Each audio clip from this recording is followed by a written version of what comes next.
The date changed again, and for most people, it might seem like just another update. But for someone like Sean Diddy Combs, every single day matters now. Because when you go from living a life of luxury, power, and influence, to counting down days behind prison walls, even a 10-day difference suddenly feels huge. And that's exactly what just happened. His release date has been moved once again, now set for April 15th, 2028, shortened by another 10 days. A small shift on paper, but it raises a bigger question. What's really going on behind the scenes? Because this isn't the first time the date has changed. Just weeks earlier, it had already been adjusted from June to April. Now it's moved again.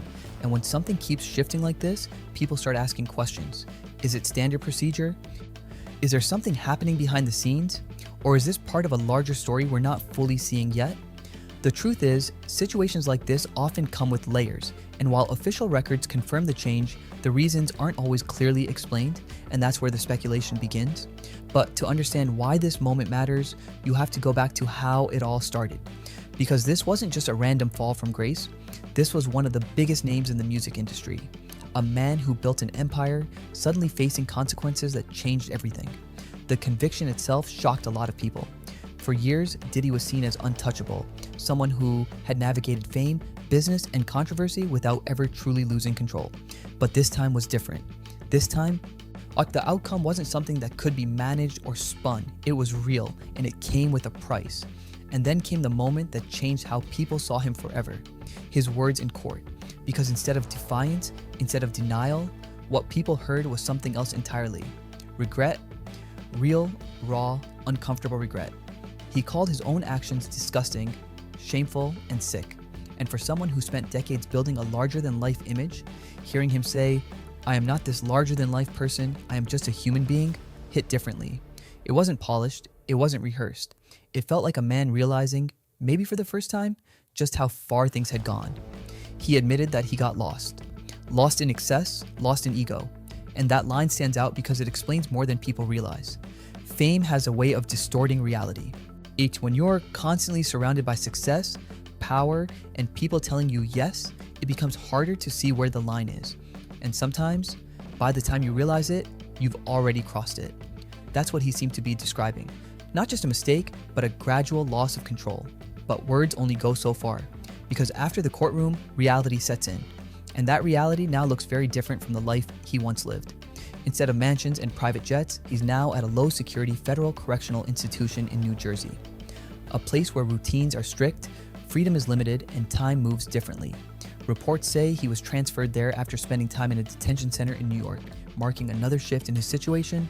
And while it's considered low security, it's still a world away from everything he used to know. And that's where the real transformation happens. Not in headlines, not in courtrooms, but in the quiet moments in between. The moments where there's no audience, no cameras, no distractions, just time to think, time to reflect, time to face everything you've been avoiding. And based on what he said during sentencing, it's clear those thoughts aren't easy. He admitted feeling broken, humbled, stripped down to nothing. Those aren't the words of someone trying to protect an image. Those are the words of someone who knows that image is already gone. But even as the official story unfolds, there's another side to this, the public reaction. Because online, people aren't just watching, they're debating. Some believe this is a genuine turning point, a moment where someone finally takes accountability. Others aren't so convinced. There's been a lot of buzz, with some saying the apology came too late, while others argue that facing consequences is exactly what accountability looks like. And then there are those who think there's more to the story than what's been revealed so far. It's important to note that much of this is speculation, shaped by opinions rather than confirmed facts, but it still plays a huge role in how his story is being perceived. And then there's the part that doesn't always get enough attention, his family. Because behind the headlines, there are real people affected by all of this. He's a father of 7, and in his own words, one of the hardest parts of the situation is being away from them. Missing milestones, missing everyday moments. Missing the chance to simply be present. He also mentioned his mother, highlighting how deeply personal this loss of freedom really is. It's not just about him, it's about everyone connected to him, which brings us back to where we started. The release date, April 15th, 2028. Still years away, but closer than it was before. And while the exact reasons for the changes aren't fully clear, one thing is certain. Time is moving, whether people are watching or not. And when that day finally comes, it won't just be about walking out of prison. It will be about stepping back into a world that has changed with a reputation that may never fully recover. Because the real question isn't when he gets out. It's what happens after. Can someone rebuild after something like this? Can they regain trust, or is that part of the story already written? And more importantly, does the person who walks out even want the same life they had before? Those are questions no release date can answer. And maybe that's what makes this story so compelling. It's not just about a fall from the top, it's about what comes after the fall. Because sometimes the hardest part isn't losing everything, it's figuring out who you are when it's gone.